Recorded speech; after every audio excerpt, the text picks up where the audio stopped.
the reorganization meeting of the Tri-Creek School Corporation Board of School Trustees, and I call this meeting to order. Let's stand for the pledge allegiance. I pledge allegiance to the flag of the United States of America and to the republic for which it stands, one nation, under God, indivisible, with liberty and justice for all. First item for the board this evening is to open nominations for president. I nominate Mrs. Kimbrell for president. I'll second. So I have a motion and a second. Any other nominations? All right, those in favor of Katie Kimbrell as Madam President for the school board, signify by saying aye. Aye. Aye. Abstentions? None. Opposed? Motion carries. Madam President, there you go. Thank you. All right, we'll continue on with the seating. Moving for a nomination for the board vice president. I nominate Mr. Lowell. I'll second. Any other nominations? All right, all in favor of Andy Lobb for the board vice president position? Aye. Opposed? Welcome to board vice president. Congratulations. Can't vote for myself. You can vote I for know, yourself, I but feel you that can't way oppose too. yourself. Okay, Yay. moving on to board secretary nominations. Do I have any nominations for board secretary? I'd like to nominate Robert Hayden. I'll second. Any further nominations? All in favor of Robert Hayden for board secretary? Aye. Opposed? Motion passes. Congratulations, carrying on. Okay, we also have some board representation to talk about. So we have our role for NISAC, and Nate, is that something that you are? All right, fantastic. We appreciate the work that you put in with them and the relationship you've had there and keeping us all apprised of everything. Then we have two legislative liaisons, and we have a state legislative liaison and a local government legislative liaison, which we've kind of switched it to.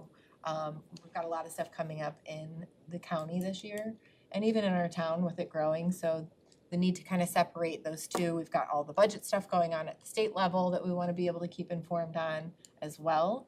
So is there any interest from anybody on either one of those to carry on those roles and responsibilities? Anybody? Local. Anyone interested in the state level? Okay, you Sure. wanna carry that on? And it's a role that we'll all carry on together, but Are you winking or is that a nervous twitch? all right, perfect. Those are board appointed, so we don't need to vote on those at all. Moving on, we have an action item, Tri-Creek School Board of Trustees meeting schedule for 2026. We have that in our board docs, if everybody has seen that. Can I have a motion to approve that calendar? Second. Motion and a second. Any further discussion? Keeping it at one day a month seemed to work nice for all of us, so we're gonna carry on with that. All in favor? Aye. Aye. Opposed? Motion passes. Okay, public comment not related to action items. I missed a couple. Where am I on the wrong page? Oh.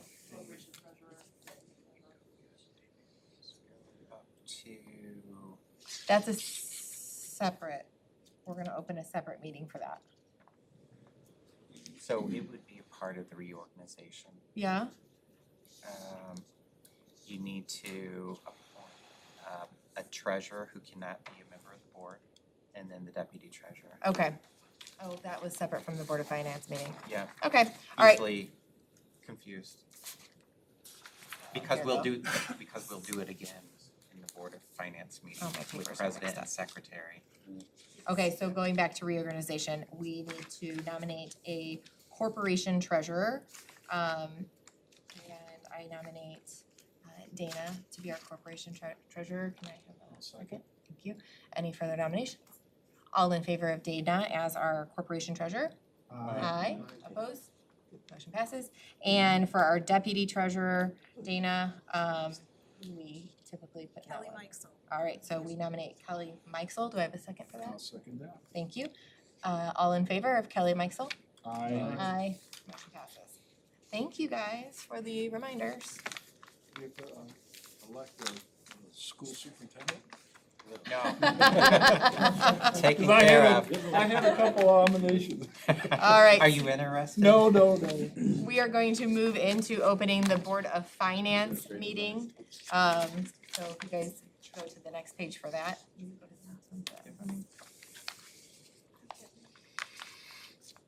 And opening Board of Finance meeting, is there any patrons registered to comment on Board of Finance? No.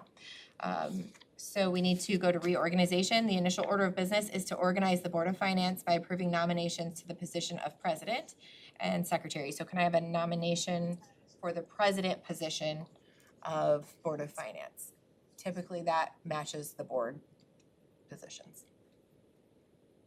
That's for us. Yes. I don't remember this one.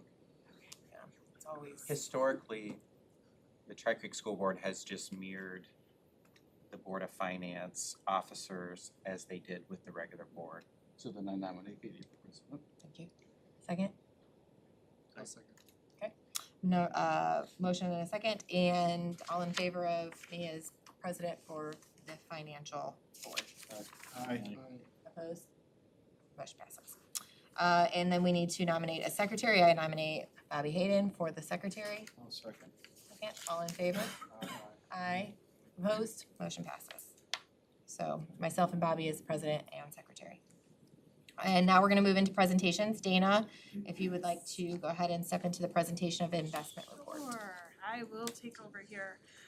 So included in your packets are two board policies there, policy 6144, investment income, and policy 0151-1, which is the Board of Finance of Tri-Creek School Corporation. Just our policies on those. I have to present those and actually make sure that you guys get a copy every year, even though they're available on the website. Presenting the investment report for the year here for Tri-Creek School Corporation. The memo in your packets there showed that we had for 2025, the calendar year, $651,250.29 in investment income. The majority of that came from sitting in our checking account, thankfully, because we had a very high rate of yield there, 4.49, from January all the way through August, that we had that rate. We still sent here? Yes, with Centure. Come September, they started to drop a little bit here. We made a move in November and we sent out a request for proposal. We sent it to 9 different banks, local banks in the area here. We had 6 responses for placing a CD for a 12-month or a 6-month for $6 million. And the most responsive bank that came back was First Merchants Bank. It is up north, and I will say it's one of the reason why I submitted it for them there, I believe they're in Munster. I submitted it to them because we have an escrow account there for one of our construction partners there. And I thought, what the heck, I'll send it to them and see what they can come back with. So they came back with the highest rate, which was 3.85 for a 12-month CD. I went back to Centure and said, is there anything you can do? And they couldn't believe that rate. So, and I will say all the other customers and all of the other bids were nowhere even close. Centure was the second close at 3.6. Okay. So I tried to even see if there was anything we could do, and unfortunately they couldn't. So we did place $6 million with a 12-month CD starting in late November. It was around the 21st.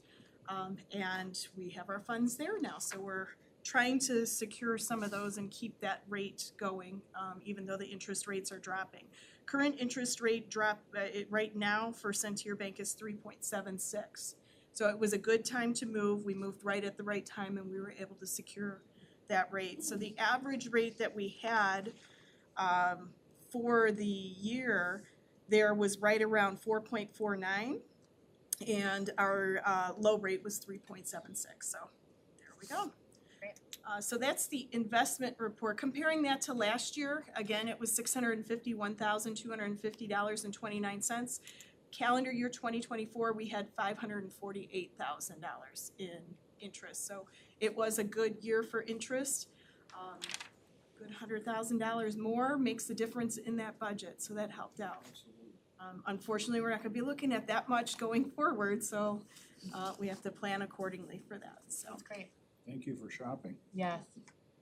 So at this time, I would ask for action on accepting that. Do we have to do that? Nope, it's just a presentation, never mind, I'm sorry.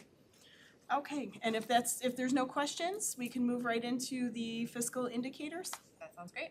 Sounds good. So this is a yearly thing that we have to do. The Department Distressed Units Appeals Board has been formed back in, I believe it was 2018. They formed to help school districts with their fiscal indicators, and they create different indicators here in partnership with a lot of the organizations out there, IASBO, Indiana Association of School Business Officials being one of them. They created 6 indicators that would determine the financial health of a school district. And each year we're supposed to present on them. They are released in December and we present on them in January. The information you'll see is what was released in December, and it's 2024 calendar year information. So it's a year behind because we just closed 2025. So when you see this, I will give you indicators of where we're sitting now with 2025 since we've closed our books. This is available on the dashboard at the DUA board there. I'll show you that later, but this is what it looks like, and you can see any school district. There is a drop down up here, so you can drop down and see any school district in the state and see all these same reports and see how we compare.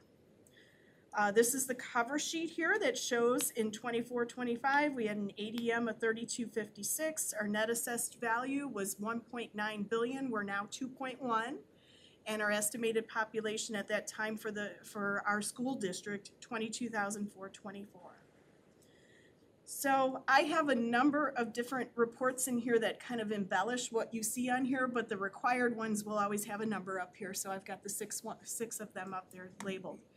This is the first report where they look at average daily membership for the school district, and they're looking for trends. This is the only report that you'll see that's reported on a school year basis. All other reports will be on calendar year for calendar year 24. So you can see they show a spread here that we had 3320 back in 2015-16, and 24-25 we were 3256. I've reported on this during budget planning, and we go even further into that. Here's my budget slide that you've probably have seen before. So this shows that same span here of where we're sitting. And then we also have our 38 virtual kiddos here in our current 25-26 school year. So that 3256 that they had on the report prior to this, we are now 3286 here. And the reminder up here of virtual students receive 85% of tuition support. So it just shows how we are tracking on our ADM. The second report that we have to go over here is our revenue by type. So the Distressed Units Appeals Board looks at this to see if we are financially reliant on a specific type of revenue. Yes, we are. Of course, the blue section here is state revenue, which is how much we get per kiddo, that ADM per kiddo. And then the pinkish reddish down here is our local tax rate. So those are the two largest components of our revenue, overall revenue. Again, these reports, you will see on the top, I want to point this out because you can see it in some of the other reports further down. This purple amount, that sliver on the top, it is federal stimulus revenue. We received all of our reimbursements in 24, a large portion of our ESSER money, the pandemic funds that we received those funds. You had to spend them first and then get reimbursed, and we received them in this year. So you'll see in other slides, that we will have an excess of cash compared to our expenditures, and that's because our revenues were delayed. They were just posted from the year before. This will be the end of those revenues? Oh, now? they're gone, So yep. you won't see that again. You won't see that again. This report here are fund balances. So it shows all the individual funds. Anything above the line is in a positive, anything below the line is a negative. This one, of course, that first year in 2015 stands out. That was a construction reimbursable fund at that time. And you can see that carries forward in some of the blues because we had some construction going on there. The ones below the line for this year and pretty much on a recurring basis are all federal funds where you're asking for reimbursement. So yes, they are. You spend first and then ask for reimbursement, and the timing of those funds coming in don't always hit at the right time. So those are the only funds that are negative here. Those would all be state or federal grants that are negative. So it's not an indicator that anything is anything going wrong here at all. It's just that we're waiting on reimbursements. This one here is annual surplus and deficit. So it shows your funds here, your revenue and expenditures, revenue being in green, your expenditures being in blue. And then there's an indicator to show you whether you're above the line or below the line, whether you're spending too much or you're actually being prudent in your spending there. So you can see we are generally above the line for the most part, or right around that line. In 2024, we were up, and I looked further into this because this square here, when you go on the website, you can see the detail of that.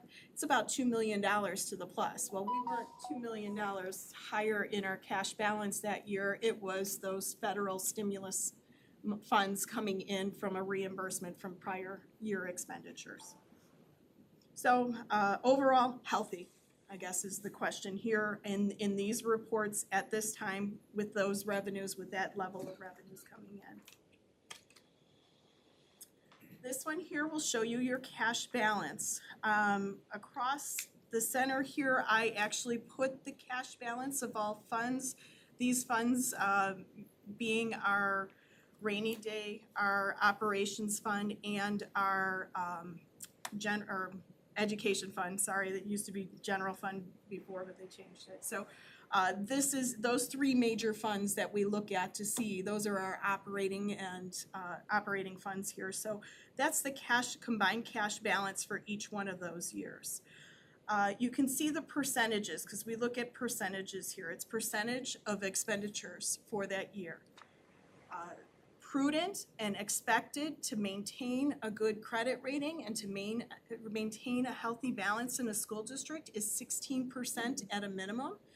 Many school districts push it to 18 to 20%. If you think about it and you take all your payroll for a year or all your expenditures for a year and you divide it by 12, 100% divided by 12 is 8.3. So you would need 8.3% of your money to cover 1 month's worth of expenditures. So this is actually like 2 months worth of expenditures at least if it's spread out evenly throughout the whole year. So we do adopt the method of 16% cash balance is prudent. That 27, we're at 27.7 in 2024. Let me take you off that grid and take you over to our cash projections here. So this is not a report from the DUA, but these are our partners that we're working with, Policy Analytics. You can see in 2024, you've got that 8.8 million, 8.7 million, it's rounded. And then you've got in 2025, we went up a little smidge to 9.1, projecting out 9.1 is where we're hoping to maintain in 2026, but then you can see the drop off. Now there's 2 lines on here. Let's just go through the blue line here and take a look at that. The blue line is under current legislative law that's out there right now. And we're talking about Senate Enrolled Act 1. This is the change in the property tax that does affect our revenues here. And this is a concern. We have about $2 million a year in property tax loss revenue here that start affecting our cash balance that bring us down here. This first line down here on the bottom where it says cash balance percent, you can see we're in the 18%, 13%, 8%, and then we start getting into the realm of how are we going to make payroll at this point. What's in this with expenditures is a standard of 3 to 5% increase year over year for those utilities, insurance, those things that we know that could potentially go higher than that. It also includes current expenditures that we have right now as far as staffing. So this does not indicate any kind of staffing change here, but it is, if we were to maintain and hold class sizes where we are right now and maintain staff right now, this blue line here will show exactly when things start going off the rails with SEA 1 for Tri-Creek schools. This other line underneath here, we asked them to throw this line on here. Current Senate Enrolled Act 1 allows you to put that property tax loss of revenue you can take that against two funds. You take that against operations fund and debt service right now, because by Indiana code, it's split evenly between that. Debt service has always been protected, because that's where our mortgages are paid out of for our construction projects, our brand new buildings and renovations. So that's always been protected because Indiana says you pay your bills first, your mortgages, what you've signed on for, these 30-year bond projects that you have. That was missed in this past legislation when they passed SEA 1. And it is said that they're going to correct that because we don't want it to affect the whole state of Indiana's credit rating. So they are going to go in and most likely protect debt service, which means that full $2 million of lost revenue is going to start hitting operations fund and the funds that we pay our people out of, and that we maintain our buildings and that we keep the lights on. So that is going to hit our cash reserves a lot quicker when they preserve and when they protect debt service. So you can see it actually bumps up the concern a year sooner here for Tri-Creek schools. What impact would a successful referendum have on this? We could run a referendum to replace that money, and yes, we could maintain current services as they are right now and offset that loss. Yes, definitely. And it would just keep us in the black. It would keep us in the black, yes, and it would keep us at maintaining services right now. So the trick in any kind of referendum and asking for the public, because your money is going to, referendums are for a period of 7 to 8 years. And so you can see you have to plan for the years 2032, 2033 Yeah. in advance. So you may not need as much on the front end, but you would need a lot more on the back end.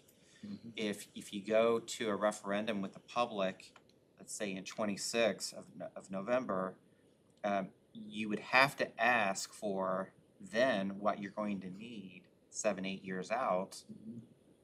But you don't have to take all of that if you don't, if you choose not to. Correct. Now, a referendum could only be run in the even years, 26 and 28 in November.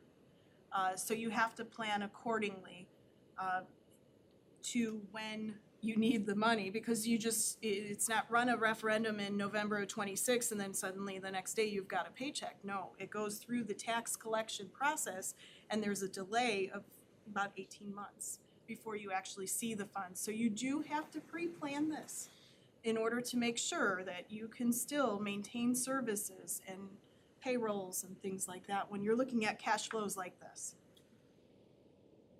The concerning part is if that bottom line cash balance percent, if debt is protected, like that's probably what's going to happen. And Dana said previously that your cash reserves really need to be at 16% or greater. And so you can see just next year that immediately starts to happen. You start going in that danger zone. And people say, well, why do you need that much cash on hand? Well, it wasn't in the very long distance ago that tax payments weren't collected, or the schools didn't receive their payment from the state. That has been in our careers. And so you have to be prudent you have to be cognizant of something unexpected could happen. And if you're not ready for it, your organization, Collapses. it's devastating. Could you imagine if we couldn't make payroll? People aren't gonna come to work for free. So that's the dilemma here. So you can see the projection of not making payroll on the green is 2030, but you're running by the skin of your teeth, and there is no room for error on anything, not to mention what Dana said. If we need a new roof replacement and you have to sell the bonds, when you have money like that, who wants to lend money to you? I mean, when you have a cash reserve of that, nobody wants to lend you money, or if they do, you're getting a really high interest rate.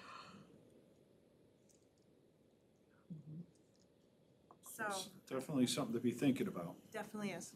Lots of conversations to be had on this and moving forward. So moving on, here's the last report, which is so interesting. It's the referendum report. So if school districts had referendum revenue, this report would be populated. We don't, so that report, I just have to show it. Flatline. Right. Tax rate history, I wanted to cover this today because we had the review of our 2026 budget.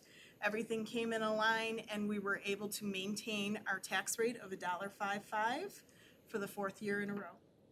So that is a great thing. I will say it did come back where I expected it, a little bit high, but then we were able to reduce some cash balances in debt service to bring it down to $1.05 so that we could maintain our promise to the taxpayers to try and keep that there. That's the first time, I mean, Yes, even at all, actually, that there were years put together. right. It's a good streak. And that was an initiative by the board. Yeah. Yep. We wanted to hold true. It's kind of the level that we feel like we can live within our means, and we're operating bare minimum. But as we know, after this year, the tax rate is a whole different story. The levy will still be the same. Right. I enjoy the next slide. Next slide here, comparison of tax rates in Lake County. So yes, we are the district here from 6th from the bottom here as far as tax rates, ranging from 2.6619 down to 0.66 here, 66 cents. So yes, we are there. Districts that don't have a referendum at this time are X there on screen. It's interesting that the lowest Yes. also are the ones without. And it blows my mind how much some of those schools on the left-hand side are collecting. It's ridiculous. It is, yes. And that's what the interesting thing is, if you guys get a chance, go in there and run this report, the referendum report, to see how much funds other school districts are getting in that referendum fund. To see that and what they're doing with that money and what they're able to do with $4 million more, or, that type of stuff, and how they amass that and what they use. So that's definitely eye-opening when you can go in there and run that report. Do these rates include the referendum I was in just there? gonna ask that. Let me see. Yes, but they do not include the the 2 schools, Hanover and Lake Central's renewal rates. They are not renewal rates, so they are the prior to that, because this slide was from my budget presentation just right before they So they're higher. ran their referendums, yes. Both of them are higher now. Mm-hmm. Yep. That's surprising that Lake Central's at 80. They have a very, very high assessed value. Yeah. So it does bring their tax rate down quite a bit. Yeah, because if we flipped this and showed what they're actually bringing in that levy, Yes, theirs would be at the Huge. top. yes, it is. Yeah. Yeah, and like River Forest would be one of the lower ones. Right, right. Okay, so those fiscal indicators can be found on the Distress Unit Appeal Board, and you can just run them here by choosing your school and then hitting any one of those. Well, I hit the operating referendum, but it brings it up and you can do that at the site. The one item that I wanted to go through is that we got our student transfer data. And I reported on this last year and it was kind of eye-opening, and so we've been tracking it and taking a look at it on student transfers. So this shows us all the students that have Tri-Creek residency but are choosing to go to school outside of district. So you have your choice scholarship, you have your charter schools that you could sign up for, or you have parent choice. Under the category of parent choice, it's typically open enrollment school districts that they're choosing besides Tri-Creek, or it could be that their parents work in another district and that district might be closed enrollment, but they allow employees to bring their kids there. A lot of school districts do that even though they're closed. Hanover, Lake Central being one of them, Duneland, those school districts are. And I believe the parent choice is also virtual schools too. So you're gonna see when I go into the detail here, when we flip a page here, you'll see some detail in there and you'll be like, how do we have a student in Cloverdale? And I'm pretty sure it's a virtual academy that one of our students is attending. And we're diving into the data a little bit more. So you can see the trend for choice scholarship is up. This is not just a Tri-Creek trend. This is, when I run this report for any other school district, it looks very similar. Sometimes they're a little sharper in a bump up. Sometimes they're pretty much identical to this. What's interesting to see is that we've got a little tail off of our charter schools going down. And you know, parent choice is pretty much down too when you look at the numbers down here. And we'll see that in the data further up. This one shows, and you want to look at the top half of the grid, this one shows where those kiddos are going all the way over here from those counts.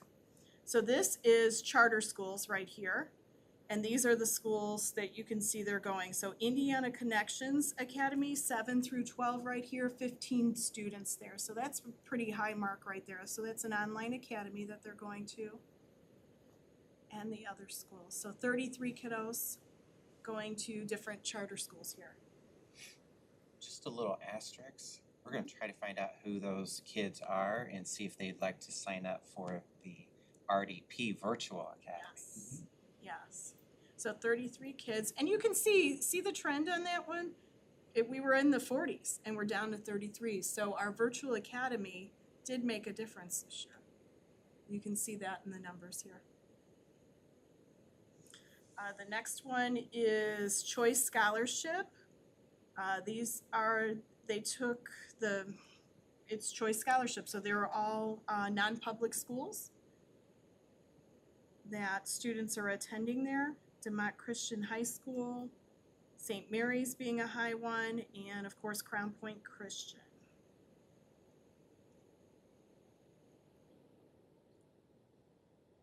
So when you hear in the headlines, record funding for education, you need to understand that is not public education.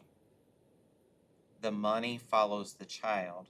And so when the 294 kids that would normally come here to Tri-Creek schools, and they're approximately worth $7,000 per student, multiply that times $294 and what that would do for the budget of Tri-Creek schools. Our buses are going to continue to run down that county road, whether it's full or half full. The heating and cooling is still going to take place in the building regardless of the size of the classrooms and how many. And the insurance isn't going to change based on student number. And that's what our public will probably hardly ever understand, because that's the detail that is not going to make it to the headline.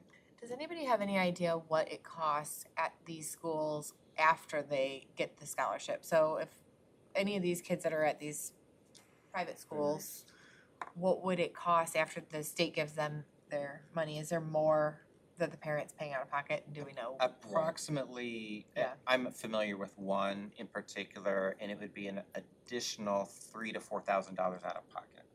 Per year. So let's say their annual tuition is $10,000 or $12,000, their voucher is going to be worth $7,000 And then the parent has to come out of pocket that additional. for the remainder of the tuition cost. And so what normally was cost prohibitive for a family to pay a $10,000 or $12,000 tuition now becomes more realistic, and every family, regardless of level of income, whether you're a millionaire or not, qualifies for the voucher. 100% of the people qualify. There's some on here that you could almost right at it. Yes, There's- but that's a great point. Yeah. Some tuition is still at the same threshold as the voucher, and so There's very some little that out of are pocket. Okay. Like 14, 15. The next group on here are the parent choice kiddos who are Tri-Creek residents, but their parents have chosen other school districts. So you can see Lake Central, there's 10, Hanover's, there's 8. I've confirmed those are employees with children that work there that bring their kids with them to school. Which we have that as well, employees that work here that Right. bring their kids in And that's district another here. slide. So we have 103 that are choosing either open enrollment or employment benefits of bringing their children there.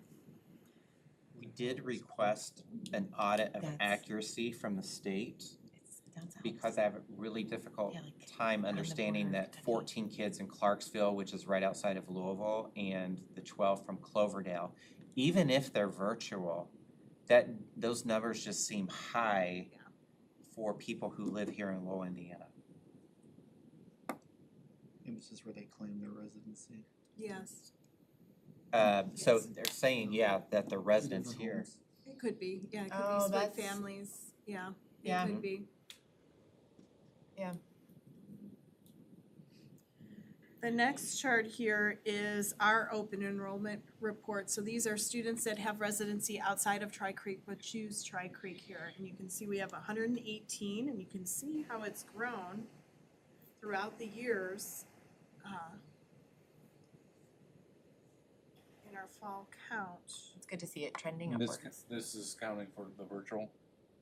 Yes. 118. Yes, that would be any student on the books for this school year that chose Tri-Creek in open enrollment that has residency outside. And here's where they're coming from. We've got 29 from Crown Point, 23 at North Newton, then 20 from Hanover, and it looks like it starts tailing down to 11 here from KV and 9 from Lake Central. And then it goes down into the single digits even more. I think it was like 7. I think there's like 7 maybe virtual out of district.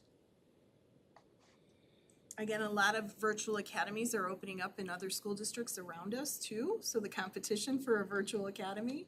And I'm sure some of these kiddos that might be here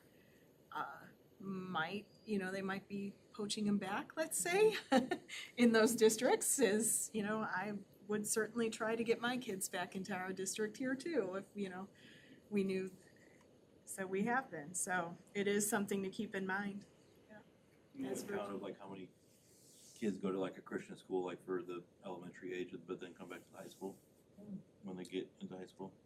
We could track that. We tend to get a good handful or more than a handful from Trinity Lutheran. Mhm. So K-8, and then they transfer here. That be the same with like, does St. Ed still have? St. Ed's is not, someone said that there's another school in town. Yeah, the one over by like the Storage. VFW. Yeah. Yeah, the storage place. Yeah, by the storage place. But I don't remember what that's called. Christian Academy. There it is. They're not on this list though.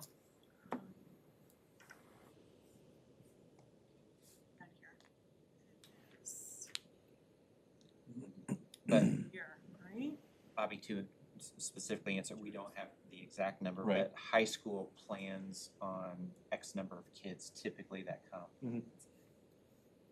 Not accredited maybe for what's It's not accredited. Yeah, not accredited. Oh, So it's So not then they part of the can't have a choice voucher? Yeah, not part of the choice program.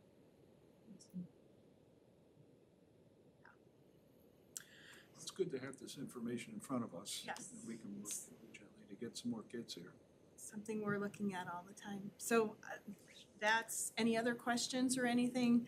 That was more than you needed for the fiscal indicators, but I will always try and take that moment if I can to give you guys as much as It's great data that information. we've got, so, It's very clear information. It's like we're Easy to slightly understand. edging them out. yes.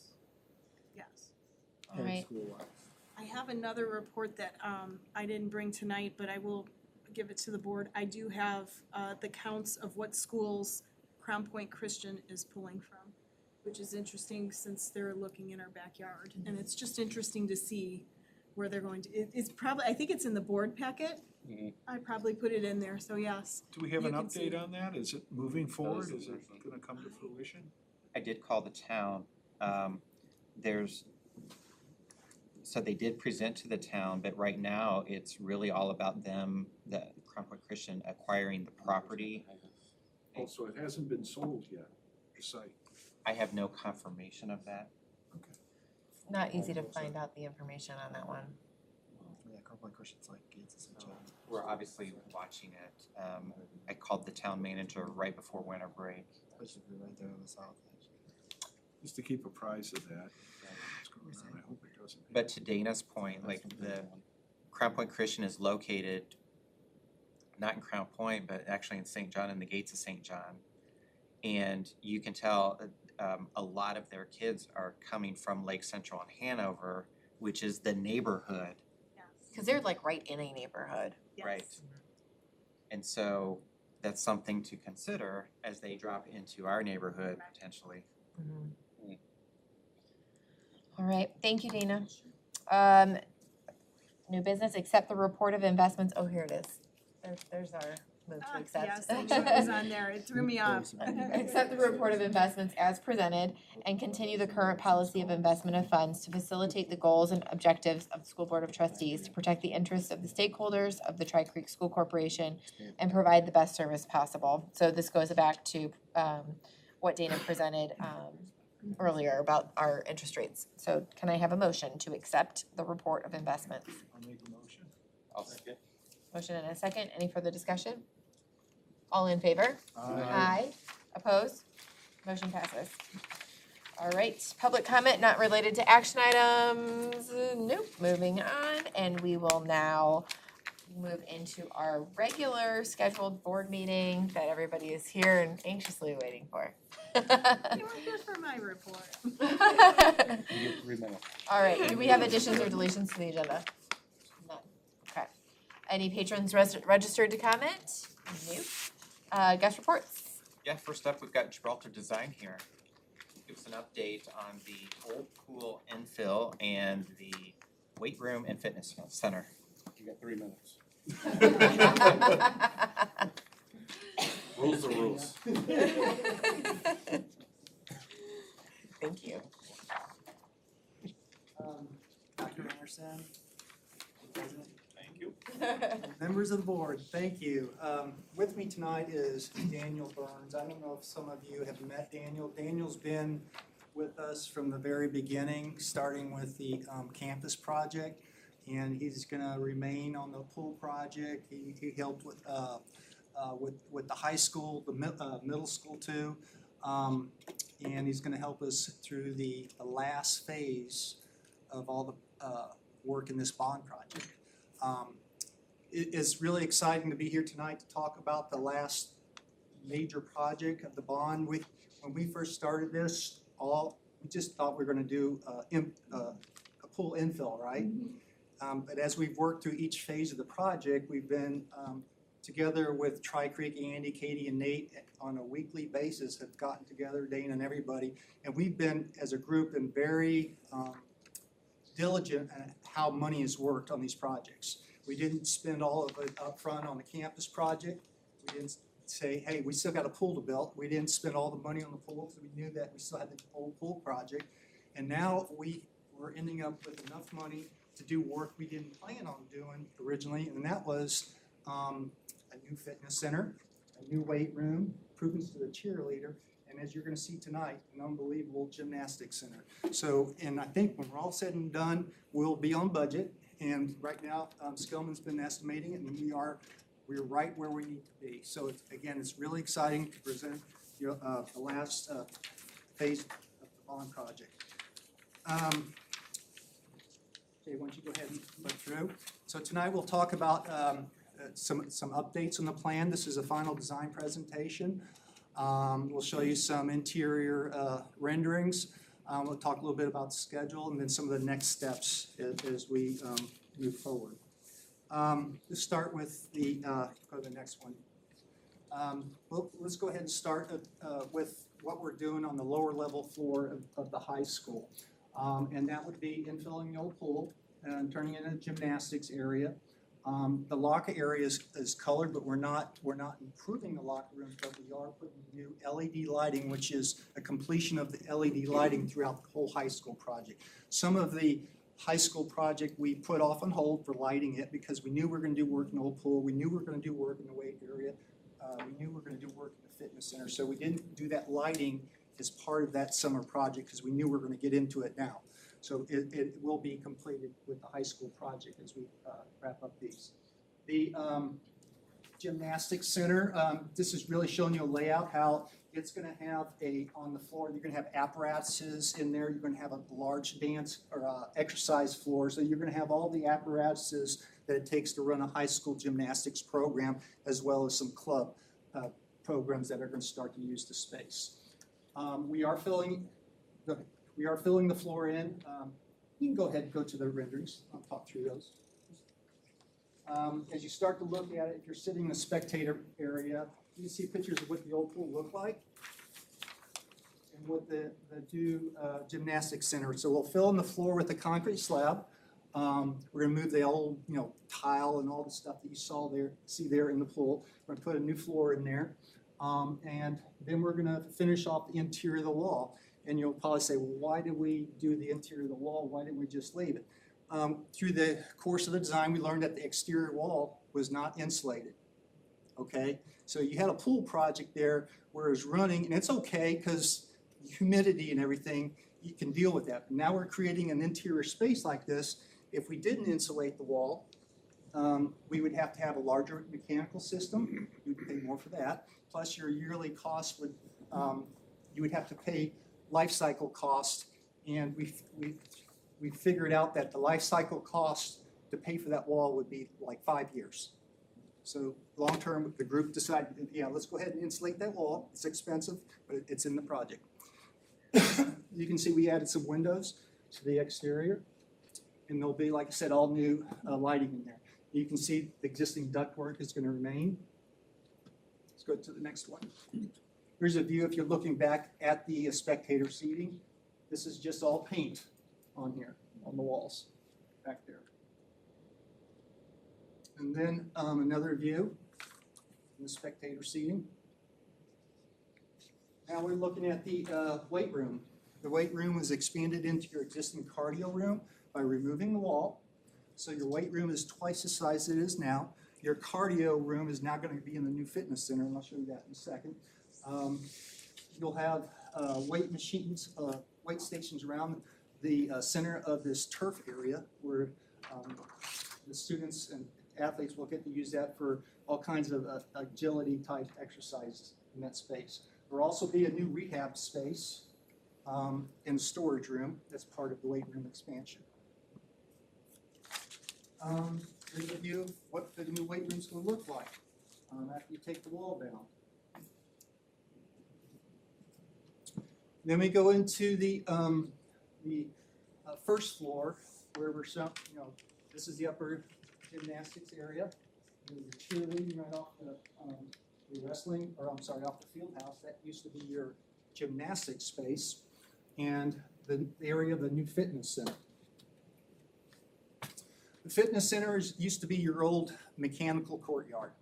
We took the chillers out of there, and we moved them around, and during the design of the pool, that became a shell space. Now it's being finished off with interior finishes. So you're gonna have an athletic floor in there, all your cardio equipment. There'll be a platform for the instructor. There'll be some windows in between the field house and the cardio, and there are windows currently located in the corridor. So it's a very transparent space as you're going in the corridor or in the field house. You'll also have a set of doors that allow you to go into the, excuse me, the field house from the fitness center. It will have a new sound system. Here's a view, you can go ahead, Jay. Here's a view looking as you come into the fitness center. The control station here, the windows in the field house, we'll leave the brick that's there in that wall. Be adding some acoustical treatment. There'll be a sound system, so it will be loud in there. The lighting and mechanical system. You can see the rubber athletic flooring in here with the cardio. And then TV monitors as well around in there. Another view. This is looking, I'm sorry, go back. This is looking at your existing, the new wall of the natatorium. Then the old gymnastic space is basically just gonna have a new curtain in it. We're gonna put some mirrors in there, and then the exercise floor. It's basically the same space you have now. It's not being repainted or anything like that. And then right next to it is your storage room that's being changed into an office for your wrestling coach. There's a sound system that's gonna be moved out, and I know Jay's gonna be putting a new sound system in here for the field house. The field house has an older sound system, you know, and that's gonna be brought up to meet the other sound systems throughout the high school. That's pretty much on the update of that. As far as the schedule, after tonight, Gibraltar's gonna be sending bid documents over to Chris and Skillman. They're gonna start to prepare the front end documents. And then when they're done with that, they're gonna issue it to bidders on January 26th. It's gonna hit the street. We'll start getting questions and dealing with those during that phase. And then when it's all said and done, after the board awards contracts, we're planning on starting construction June 1st with substantial completion in July of 27. So, Not that far off. you know, we've been here a few years already and time is flying. It So, when you're busy like that, it just seems to fly by. So again, I'm really excited about it. Any questions, and we're glad to. So if the board awards bids in February for areas such as the fitness center, which is the old courtyard, because there are no students currently utilizing that area, could we start construction there prior to June 1st? But we can, Andy, yeah. We had meetings today with Patty to kind of go over logistics, of where we can get in first. Obviously, we'll have material to procure a month or two, but yeah, our goal is to start earlier than June. That could almost be done sort of not far after natatorium. That's right. Are you wearing Red Devil red today or Gibraltar red? Whatever you want to hear. Thank you. Are there any questions or comments about our final product? Thank you all. Beautiful. You've done such a Yeah. fantastic job stretching our money and getting, like, the fact that we're in a phase 3 of this is just incredible. I think back to the very first natatorium design that we looked at, and it was going out to the road, to our side road. We're not even anywhere near that. It's all changed Yeah, I mean, so much. That's a good example of how we've been working through the project where, you know, we've looked at solutions for some of these projects where we started out in one area for one reason or another, and it was like, okay, with Skillman's help, you know, if we move it over here, it was a $5 million difference between that road over here. $5 million, that's what you're looking at right now, is less than $5 million, but, Yeah. so working that way, we've been able to do a lot of things that, you know, remember when we started the campus wanted to be all brick and limestone? You got a beautiful buildings with materials that cost. That's not a brick and fraction. limestone, looks like it's So, me. yeah, it's been like that the whole process, so it's worked out really nice. And our priority at the time was, gosh, I feel like we were adding on to schools and then the natatorium. And then we rearranged and went to the fields first to see if we could get the natatorium. We got the natatorium, now we got a third phase. Yeah. It's been really successful, so thank you for everything you've been a part of with that. Thank you very much. I hope you brought a big umbrella. Is it pouring out now? Oh, that's gonna I be a know you're not drive. made out of sugar, so you don't have. Oh, boy. It's great for All duck hunting, right. Nate. Who's up next? Is Skillman Skillman. coming up?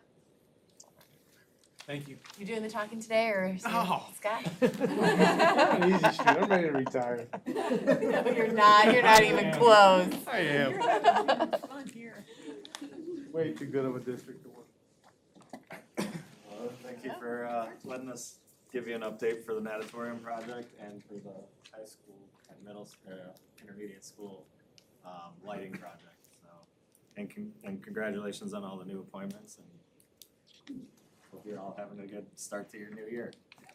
So, so here's the update for, we'll have, like I said, the natatorium, and then for the high school and for the intermediate school lighting upgrades. So there's some photos and just a brief update. So natatorium, like Chris said today, Mark, our site manager, and I met with Patty McCormick to talk about, phasing and how we're gonna approach what areas we can get into first, what order.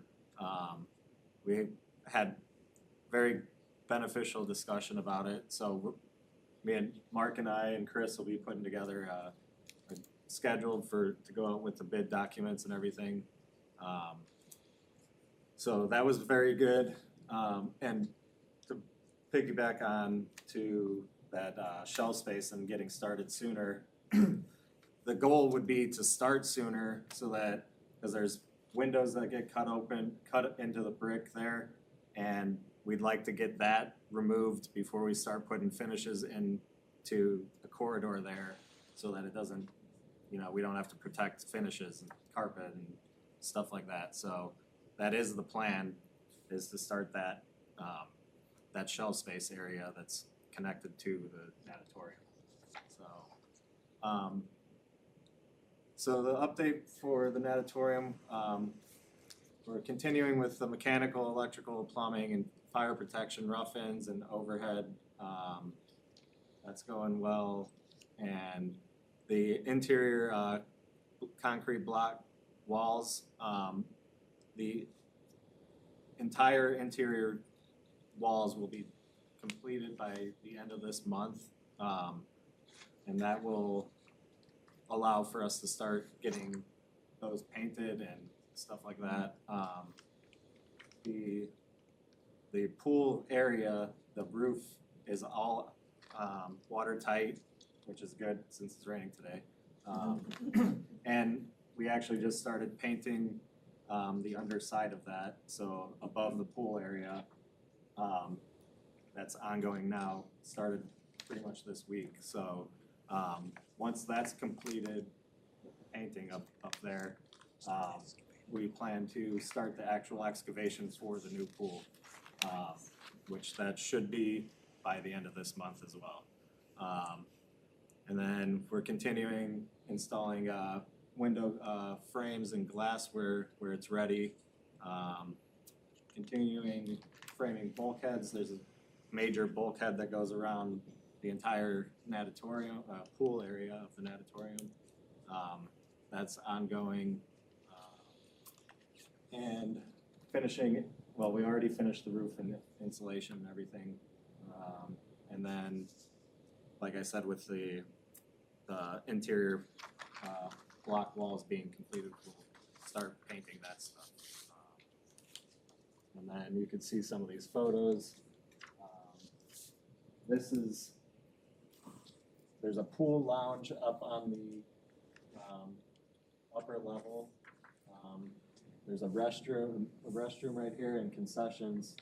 You can see some of these, this is the concession right here, and the restrooms right here. This is a mechanical room that's back behind here. And this is the inside of the restrooms. So, yeah, Jay. Go ahead. This is up on the roof. These photos were taken when it was still cold, so it was, last week.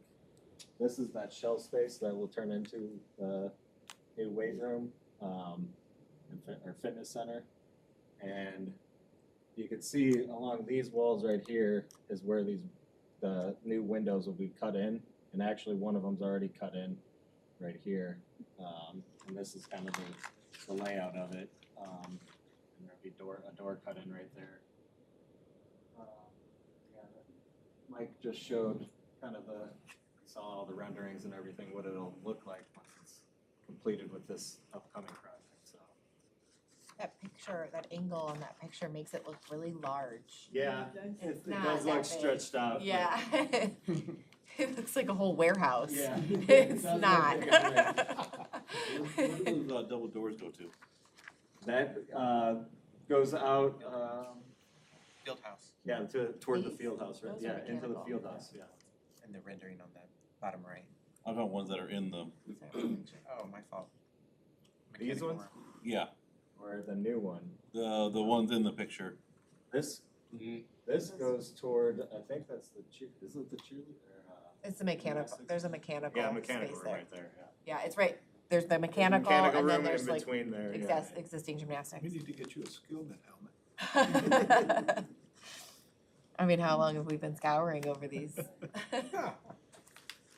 And then for the improvements project, we're pretty much completing everything. The only remaining items at the intermediate school are the exterior lights and some of the exit signs and stuff like that. We did finish this stage lighting area. So what happened in there? I feel like we've been talking about that space for a while, but I don't know what we actually did in there. So there's these strips of lights here that are that's all the new lighting, Oh, just we threw pretty much. long LED lights in. Yeah, yeah, So it wasn't so hot in their stage lighting. it's a lot, Yeah, it's a yeah. lot brighter. Yeah, it was set up to double as a classroom. And then there's just a little bit of some of the roofing details around here at the entrance, some coping for the roof, that's all finishing up, so. And that's pretty, and then the high school lighting, there's certain areas that we're kind of waiting to see when we can get in there and access it. I think the cafeteria is still remaining, so just kind of coordinating, trying to get into those areas to finish up, so. Has the field house been done? The field house is done, but the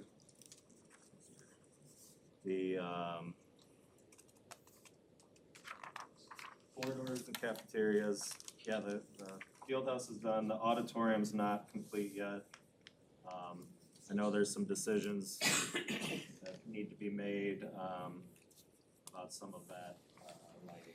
Have they put in the new control boxes, the digital control, like switches? For the, Stage lighting.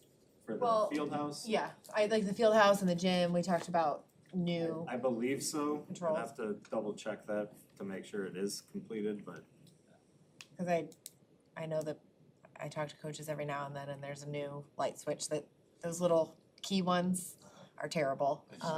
And I keep saying, we're getting new, it's gonna be great. The tamper-proof for Nate and Scott back in the day. They're terrible, yeah. They were great then, but they break. Any questions? Thanks, Chris.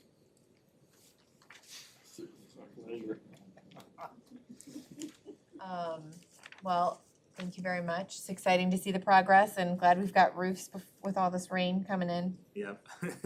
Still on schedule to dig, so that's good. And then Dana, for the next set of projects, the infill, we'll have a notice to bidder form to you and Dr. Anderson. Yeah, on January 19th. I need got it. you. I got And when you you. do all that digging, you're gonna run those dump trucks out the back side Yes. that we haven't freshly paved? Yes. That's part of what me and Mark have been discussing is some of the logistics. That was a big topic today. It is gonna be a little bit challenging, but I think we'll be all right. Okay, Yeah, the key is to not damage anything with the parking lots and all that. right, With remember that new- conversation, Nate? No. Yeah, we do. It was a good point, though.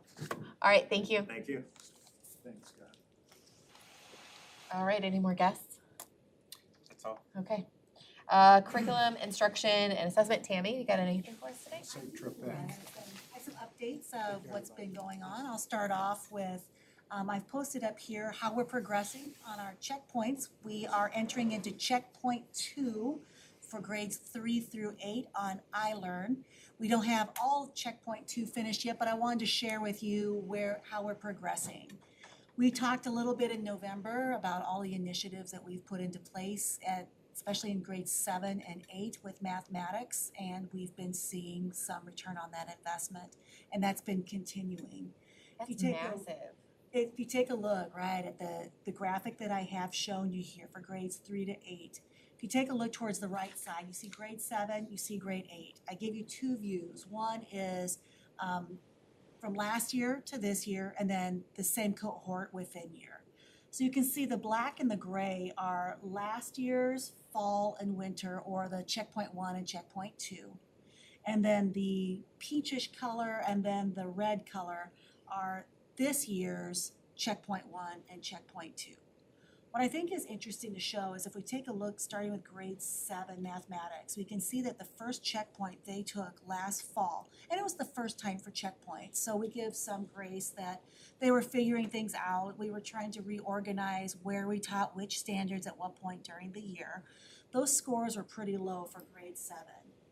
We can see by checkpoint 2 last year, the gray bar, that they did improve those scores.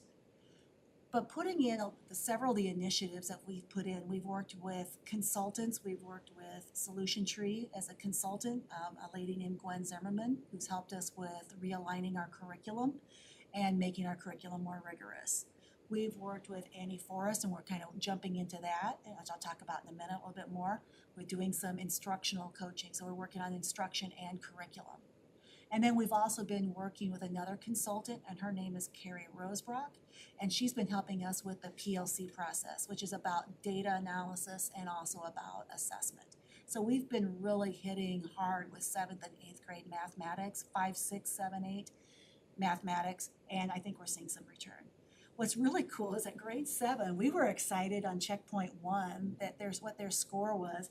If I scroll down here on the document, you can actually see the numbers.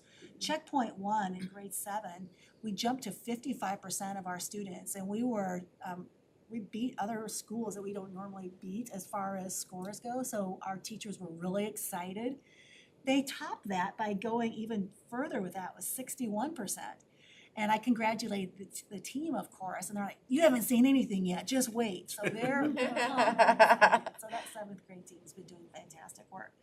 But then 8th grade said, hold our Kool-Aid, hold on a second, because we can do a great job too.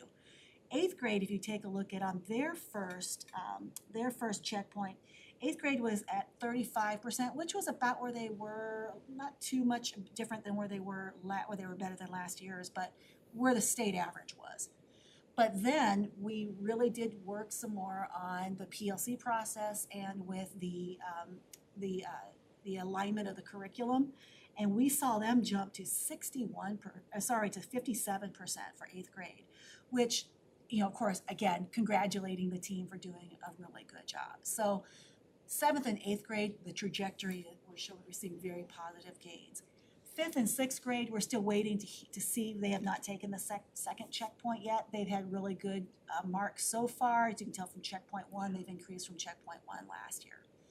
So that then leads us to the question of, well, what about 3rd and 4th grade? And so that's where, as we take a look at data as it's coming in and we start making goals for next year, of talking about what can we do to help improve and increase our student success in grades 3 and 4 in math, and also in literacy across all grade bands. Do the teachers collaborate, like the 6th and 7th and 5th grade teachers collaborate so that, you know, where the students are at in 5th grade, they talk about maybe weaknesses or whatever, so the 6th grader teachers could work on bringing them back up, and then likewise 7th and 8th grade talking? Sure, probably not as much as they would like to be able to. Time is always a constraint. Right now, the professional learning communities, the PLCs, they work within grade bands themselves and will take days. But what we've done is we've brought in the CIA coordinator, which is the department chair, and that's the continuity between the grade levels right now. And then we do some work with summer work where we bring in the vertical articulation. Sounds good. So I just wanted to share that with you. Again, we're still in the progress monitoring of this school year of our initiatives, of what we're doing to see if they're, how they're producing. So we know that we still have work to do, but we are seeing some positive growth. And so a reason to feel optimistic about that. This looks really great. It shows that, you know, everybody was rowing the boat before.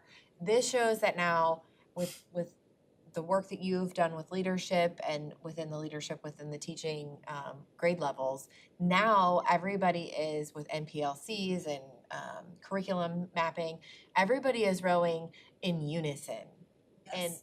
it makes a difference. You can see, like, you're not just paddling, you are paddling together. Correct. In fact, it's one of the discussion points. I talked with the elementary principals today, and we need to follow this model with grades K through 4 with English language arts. Those scores have remained a little bit stagnant too. We had identified math at the middle school as the area that needed our focus this year. But as we move forward in literacy, we know that we need to start looking at priority standards, deconstructing those standards, organizing those standards so that they align with our checkpoints, and using the checkpoint data and progress monitoring, and then the teams working together to look at how our students are, you know, interacting with our instruction. You have the test group with the positive data to show that that's the right way to do it. We do. that So helps. thank you. We're hopeful, we're optimistic. We know, and we are hoping that this translates into what we should expect to see on iLearn in the spring. The reason why we're optimistic of this is because the state level is still trending at what its pass rate has been. So, and we're exceeding that. So that's why we're hoping that this is reflective of the rigor that we'll see on the summative exam in May, April, May. Thank you. Other things to share with the team, we are getting close to finishing up textbook adoption for the elementary for K through 4. So we are going to finish that up and bring our recommendation to the school board in February. And then that winds up, on professional development, I mentioned quite a bit of that earlier, which what we're continuing with. And we are excited to start with a consultant named Annie Forrest. Annie Forrest will be leading something called Building Thinking Classrooms, which Marty has reached out to us. She's read the book already. We received a grant from the DOE for over $37,000 to be able to pay for materials and to bring in the consultant, provide stipends for our teachers, to be able to, we've talked about curriculum, we've talked about instruction, and now we want to talk about engagement with our students, and that's the basis behind the Building Thinking Classrooms. So we're excited to get that rolling in the beginning part of February. We didn't just magically receive a grant. A lot of work had to go in to making that grant happen, and that was something that you had taken initiative on, so thank Yeah. you for that. Well, yeah, absolutely, we're excited for it. So that concludes my report for the board. Thank you. All right, Dana, Yes. it's your turn again. I have. Do you have any reports? I have some, I covered a lot of my stuff before, but I have 2 items on the agenda tonight. Resolution 2026-01, which is expanding the definable group covered under the Public Employee Retirement System for the INPERS Indiana Public Retirement System here. Back in December, I brought the increase recommendations to you and compensation changes, and we included PERF, or the Public Retirement System, the pension, for our directors on there and deputy treasurer. So I wanted to, we needed to bring a resolution to solidify that so we could send it down to INPERS and get them enrolled and move there. Just for sake of clarity here, that last paragraph in the resolution lists other positions, but those other positions had been approved in prior years back in 2014. It's only the last two, the classified directors and deputy treasurer, that we're adding to this. And again, this is as a result of back in 2011, the district pulled out of the public retirement system for support staff completely. And it's becoming increasingly clear that it's hard to find quality candidates with school background unless you offer the public retirement pension here. This puts an edge back into those specific positions where we definitely want experience in the school district here to run our buildings, our technology, or our transportation, and our buildings and grounds, and as a deputy treasurer. The other item I have there is our travel reimbursement guidelines. This hasn't been brought to the board in a long time, not since 2015.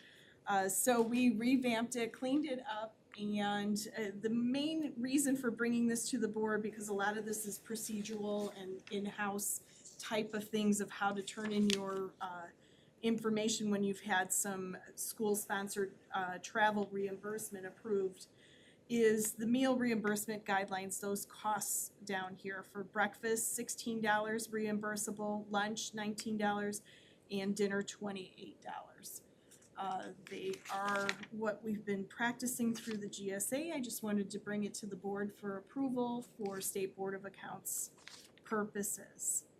Again, most of our travel is done through grants anyways. There's very little budget room for us to actually send people on travel here within this school district, so this is just general reimbursement procedures here for you on the agenda tonight. I included in your packet, even though I showed you that what's known as the waterfall chart, which was our cash flow, I included the full report for you in there so that you could see the other scenarios that they run and the different stuff, so that's just in there. I also mentioned before that our budget review happened. We landed on $1.05 tax rate is the other item that I had on here. I wanted to let you know that on the February board meeting, I will be asking permission to advertise for bid here for the food service program. We outsource our food service program with Chartwells, and that contract is for 5 years. It's 1 year with 4 renewals. We're in year 5, and state statute says we have to go back out for bid. So we have a timeline. I included that in your board packet. It includes requesting approval to advertise to accept bids. We will advertise on February 13th and the 20th. We will have a pre-bid mandatory meeting on March 5th, so if anyone is going to submit a bid, we want them to walk through our facilities and see our facilities so they know exactly what they're getting. So it is a mandatory pre-bid meeting. We will not accept a bid unless they step foot on our property. And then we will have questions and answers, and we'll receive the bids March 19th before spring break. And I will bring the successful bid recommendation to you at the April board meeting. There is a lot of data to go through. With samples. Yes, with samples, okay. Yes, so the. Oh, you're a picky eater. Yes. Not anymore. You Lots know? of I wasabi. don't know, you know. Can try some olives and things? No, Okay. olives are so gross. Are there a lot of vendors to choose from? It is becoming a busy market right now. We're expecting, where we've never, like, I think our last one, we only had Chartwells. I had a couple interested. Sodexo is very interested. They've been contacting me. There are a couple others that are breaking into the market, so. It's good to have that I competition. think we will, I expect maybe 4 bids, I'm gonna say, and probably a lot more walkthroughs, so. It's a lot different than Interesting. just having Chartwells. Yes, so we'll see how I that get goes. so many compliments though, and a lot of the kids that are open enrollment into district, that's like the first thing their parents, when I check back with their parents about how things are going, they are like amazed by the options and the selection and the foods provided. Great job. They do really such a great job, and I just remember just really, really not wanting to even step foot in a cafeteria in school. You know, it just. Bosco sticks is I- all we have. Yeah, it was, And and the fiestadas. fiestadas, and That's my, it. like every morning, my daughter's like, let me know what's the choices. I like, she's 50-50 on, you know, choosing to eat school lunch versus me packing her a bunch of treats and stuff that is less healthy, really.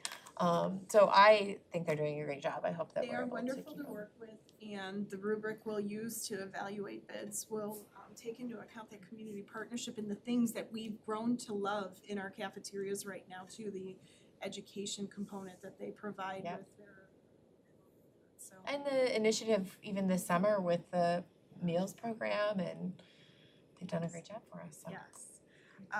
Also, I wanted to let the board know, business office is busy as usual this time of year, W-2s, 1099s, and we have our biannual financial report due by the end of the month, the Form 9. So they are working on overtime and work straight through the holidays, they all did. And then the last thing, Jason asked me to mention, he couldn't be here tonight, but he just wanted, the only thing he had to report out is that on the 14th, which is Wednesday next week, we will have the pleasure of having the state fire marshal walk through and inspect, and Dr. Cleafish knows how fun that is, so yes. We've already started the pre-work with that, and plans have all been submitted to him, so. I'm sure it'll go just fine. And that's it. Well, thank you very much. Is there any, like, a down month that you guys get? I feel like every month it's a new busy month. That happens, What I really month do you guys don't. get to kind of be like, whew, we can put our feet up? Yeah, no, because we'll be heading right into staffing and budget reduction and evaluation and all that. I mean, that's the next 3 months are key for that. And then you go right into budget. Yeah. So. Intense. All right, well, thank you very much. Jay, technology report. So I have two items for you this evening. The first, an update on our iPad case situation. This will hopefully be my last update on it. The new cases were received right before break. So my team has been working over the break to get all those ready. We swapped out all of the second graders. So all of those students started the second semester off with those new cases. Everything seems to be going great. We've not had any major concerns. We did start yesterday on the high school. We swapped about 300 of those. Today was our big day at the middle school, and we did about 900 of those today. So my team, along with two representatives from the case company that they flew out to work on that, we have been going classroom to classroom, trying to be as little disruption as possible to our teachers, who've been very patient, and we were able to finish out the middle school today. So we're coming back here to the high school tomorrow to do the other half, approximately about another 400, and then hopefully at the end of the day tomorrow, everything will be on pallets and on its way out of here, and we won't have to speak about this again. So very happy with what we're seeing so far. Some of our students did take those home over break, been testing them just to make sure that we're not still having any issues, but they are, so far it's looking good. We do have some of our virtual students that we are bringing them in as it's convenient for them to finish that out as well. So hopefully everybody should be good by the end of the week. The other item is regarding artificial intelligence, which obviously is a big topic. There's a lot going on in that area. Last year, Dr. Anderson, Dr. Cleafish, Mr. Mitch and I had the chance to go to a workshop talking about just kind of the beginning discussion around AI in schools, and there's been a lot that has changed since then. So our central office leadership team has been meeting since November to really articulate what our district vision for AI will be. And as a part of that process, we have been going through some worksheets and a guidebook for how to approach AI, not just from the instructional standpoint of how it impacts teachers and students, but you have to think about it from a organizational standpoint. So we have transportation involved, we have maintenance, Dana's team, HR, every aspect of how Tri-Creek Schools is going to be impacted by AI in some manner. So we've been tasked with trying to figure out what is that big picture and how prepared are we as an organization, because as our team has learned very quickly, it's not as simple as just we're going to pick a tool and we're going to go with it. There are a lot of prerequisite things that you have to think about. Almost every procedure that you go through when making decisions, we've found is there's a lot of things that we still need to kind of have in place and rethink. So our team has been having a lot of discussions around that. We hope as we get through that, we've got a big milestone next week where we're putting together some reporting for that. And I hope to be at a future meeting, kind of share with you what we think at the district level, what that should look like. And then eventually, as we start to bring some of our instructional leaders in and articulate that down to their areas as well, what that will look like. That's gonna be something you never get to put to bed. It's just gonna grow and grow. I mean, just in that year since we did that workshop, the landscape has changed so dramatically. So it's just moving faster than in some cases policy can. And so Dr. Anderson and I have talked a lot about our need to be on the front lines of that, but those front lines move very quickly. So it's a lot. And you're talking about instruction down to the students. There's that opposite end from the students back up, Absolutely. writing reports and things of that nature where they don't even think anymore. They're using the technology. Almost, Tammy can tell you, almost every tool that we have adopted instructionally now has some AI component or something that they are saying is AI influenced, that is providing, whether it's good feedback to teachers or trying to save them time on things, or providing tools for students to be able to track their own learning and follow their own goals. I mean, it's everything. Dana and I have had conversations about in her area. Almost everything business related is now being looked at through the lens of how is AI transforming that specific role and what can it do to make things easier, and in some cases, what can it make obsolete? So a lot of movement in that area, so. Andy, I'm curious, in your field, are you seeing any influx of AI with what you're, yeah? Oh yeah, tons. I'm not allowed to use it though. Because you can inadvertently release like proprietary information into like the mainstream. And then it uses it for other things. So you have to kind of like be careful who you let use it, when you let them put into it. And it's things you don't want other people to know. You know. Privacy is a big concern, and that's what our team has really been discussing. Yeah. Is that what are we doing with our students' data, and how are, whether it be vendors that we work with, how are they handling the data of our organization? And how are they training their AI on that information, and who's profiting off of that, so on and so forth. So it's a lot of things that we've never really had to think about as an organization, but now it's right there. Job security.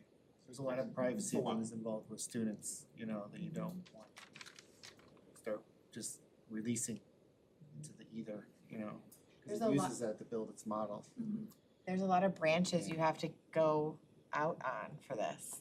It's not just one thing you gotta focus on, there's so much. It's everything.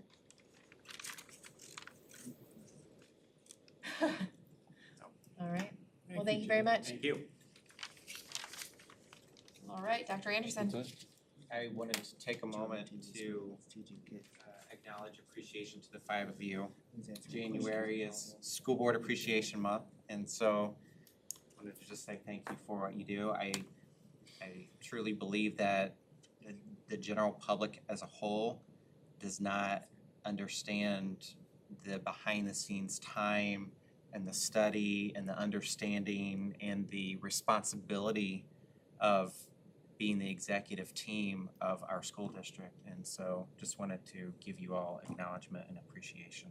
Thank you. You all work extremely well together, and that is huge for our team here, that we can focus on the work at hand, and that comes through collaboration at your level. So thank you.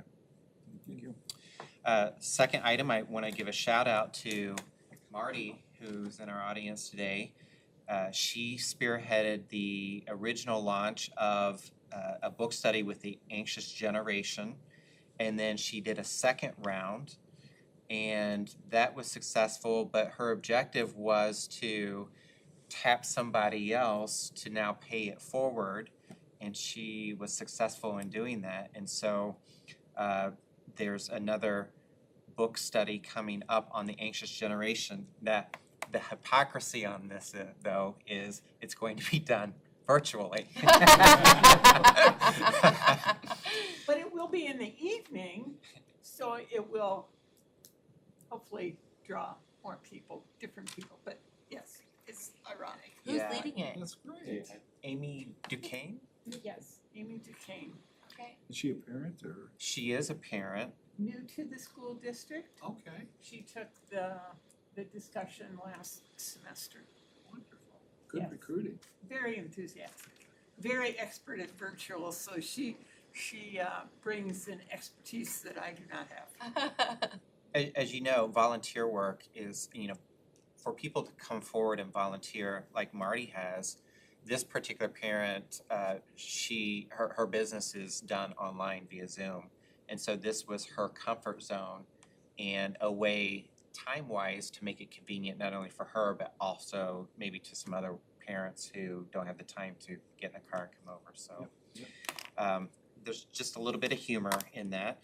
The next item is we do have intention to do a screen time audit, and we had originally wanted to do this over a 2-week period in the fall, do some data collection via survey from teachers. How are your kids involved during the school day on devices, for what purpose, what subjects? And Jay recently has gone out and found additional research of what is an appropriate amount of time regarding child development, and what's the information now coming back on the amount of screen time for first graders and second graders and third graders. So we're navigating through what is current research telling us, and then using that information as we frame out the audit here. And it coincides with the anxious generation and screen time. So when you say screen time, you're not talking about academics, or you are talking about pure academics?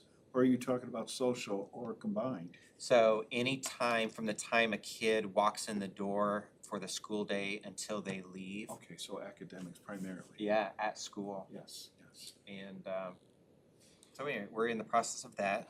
Strategic plan, I did send you a survey link that we sent out to all staff. Next week. And so this is kind of the kickoff in revising our strategic plan. And just to give you a quick overview, we will then shift to focus groups, so that face-to-face interaction, just have conversation as a follow-up to that survey. The survey front-loaded some of the information, and that will help guide the conversations. And then we'll put together a draft of a revised strategic plan, publish that, get some feedback, revise based on the feedback, and then adopt. So that's kind of the internal process. From external perspective, we will be pulling accountability data. We know that we have a report card A through F for our schools. What's the criteria for that? That needs to be considered when we develop our strategic plan. Our financial status, what are the state codes and regulations, and push out a survey to our parents, community, host town hall meetings, and then provide opportunity for public comment. So that is the overview.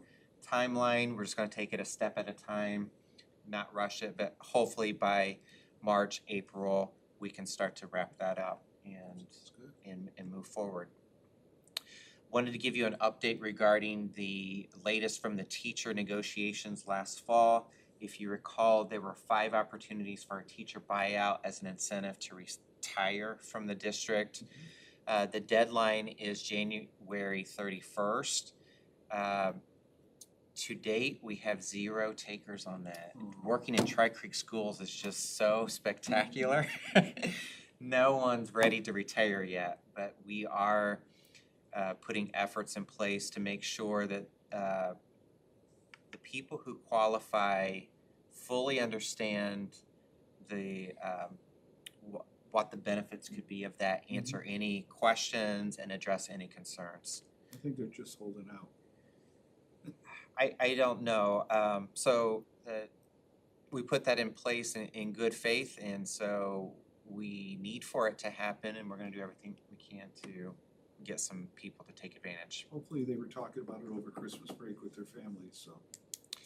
The final item I'd like to report, plan to do a school town hall meeting once a month, and so getting those on the books. And really just have an open forum for our community to come in at least once a month and address any concerns that they have with our school district. We've had great success with that in the past and want to make sure that we have accessibility to our public, especially during the finances, the strategic plan, and just good community relations. And that's the superintendent report. Great, thank you. Board member reports? They don't have anything. Next week, we have a board meeting All right, so we'll have an update next month. next month. Okay, all right, moving on, action items. Resolution number 2026-01 to enlarge the definable employee groups for the Public Employee Retirement Fund of Indiana. So this is the one Dana was just referencing for the perf. Can I have a motion? I'll make a motion. Motion, second? Motion and a second, any further discussion? All in favor? Aye. Opposed? Motion passes. Number 2, motion for travel reimbursement guidelines, again, what Dana was just discussing with us. Can I have a motion? I'll make a motion. One second. Motion and a second, any further discussion? All in favor? Aye. Opposed? Motion passes. Number 3, approve the overnight athletic trip for Lowell High School girls wrestling to participate in the ISHAA Wrestling Regional at Plymouth High School in Plymouth, Indiana, January 9th and 10th, 2026. Can I have a motion? I'll make a motion. I'll second. Motion and a second. Any further discussion? We wish our wrestler good luck this weekend.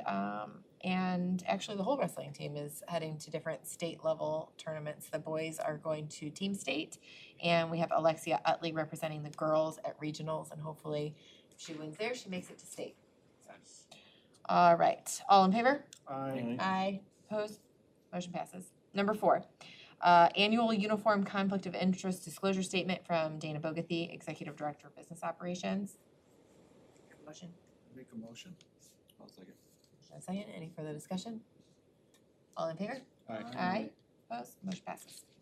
Number 5, another conflict of interest disclosure statement for Jay Blackman, Director of Information Technology.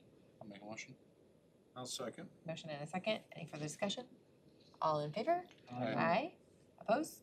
Motion passes. Number 6, conflict of interest disclosure statement for Lisa Stolb from Lake Prairie Elementary School. I'll make a motion. One second. Motion and a second, any further discussion? All in favor? Aye. Opposed? Motion passes. All right, action consent items, we'll do these all together. Meeting minutes from Thursday, December 11th, 2025.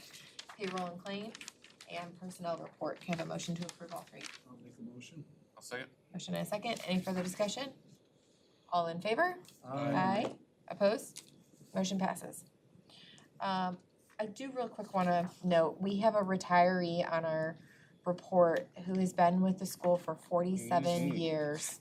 Mr. Louis Meltzer at Oak Hill, our head custodian. What a career. So, He's an amazing I person. remember him when I was there. yeah, I wish him well on his retirement and hopefully we'll have him in, but that's amazing. He was amazing. All right, board policy, we are on the second reading and we'll be moving to approve the reduction in force certified staff board policy. Can I have a motion? I'll make a motion. I'll second. Motion and a second, any further discussion? Do we want to review for the second reading, any other changes? No? Okay, all in favor? Aye. Aye. Opposed? Motion passes. Donation consent items, we'll do them together. We have $5,000 from the University Park Energy for Oak Hill Elementary School Robotics Club. Wow. And $258 donation from Central Office Christmas Luncheon to Feed Them Forward Fund. Got a I'll motion? make a motion. I'll second. Motion and a second. All in favor? Aye. Aye. And we are very grateful for those donations. Public comment not related to action items. Would you like to come up and talk? Come on up, Marty.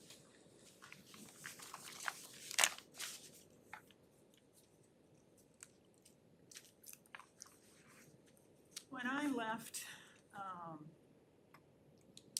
the October board meeting, I was walking to the car and I thought, what is it that happens at these board meetings that leave me spellbound.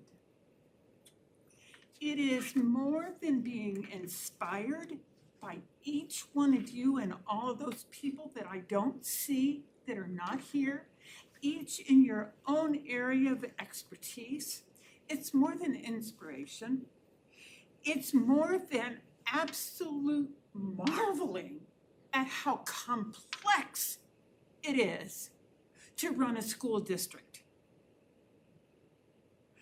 Everything is involved. It is more than admiration for what you bring, for the commitment, the dedication, every one of you.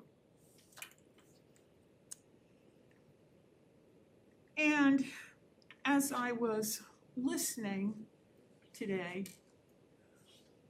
I've made a list of things that just popped into my mind as you were all talking about what you are doing, will do, have done. Vision, creativity, enthusiasm, positive, optimism, exciting. In the face of what we're looking at, those graphs going down like this in money, there's no woe is me. That is such a gift. So, in my reflection over the holiday, what is it? Why do I come? Why do I come going, 7 o'clock at night? And I leave going, oh, I am in awe. Awe is something that is so big, so indescribable that there are no words. It's a sunset that you can't really tell the colors of. It's sitting by the ocean and you just go, wow. So I want you to know that every month you give me a huge dose of awe, and it's one of the greatest pleasures of my life. So thank you very much. Thank you. Very That was- inspiring. Yeah, so motivational, thank you. I'm pumped up. I'm ready to do something. That's right, because we have a fourth meeting. Thank you, Marty, we always appreciate having you here. Thank you. Yes, definitely. All right, anybody want to follow that? Can you come back next month? The next meeting of the Tri Creek Board of School Trustees is Thursday, February 12th at 7 o'clock. And with that, I close this meeting.